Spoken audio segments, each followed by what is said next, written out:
Stock futures were little changed on Sunday evening, with investors looking to build on the S&P 500's fresh all-time high from Friday. Futures tied to the benchmark S&P 500 added 0.1%, while Nasdaq 100 futures gained 0.2%. Dow Jones Industrial Average futures ticked up 36 points, or 0.1%.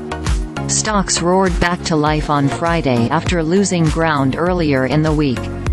The S&P 500 broke both its intraday and closing record from January of 2022.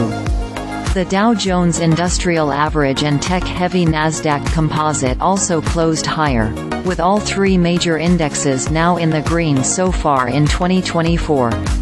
Friday's gain officially signaled that Wall Street is indeed in a bull market stemming from an October 2022 low.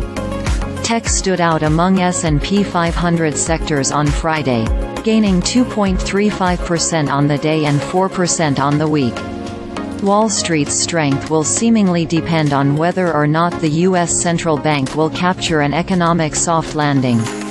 Investors are hoping for a series of benchmark interest rate cuts beginning in March, although they are less sure the initial cut will come to fruition.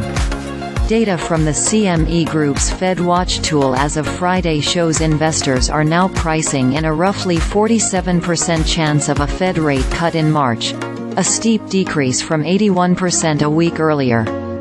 Investors will be closely watching a slate of economic reports due out this week, including gross domestic product data on Friday and the personal consumption expenditures prices on Friday.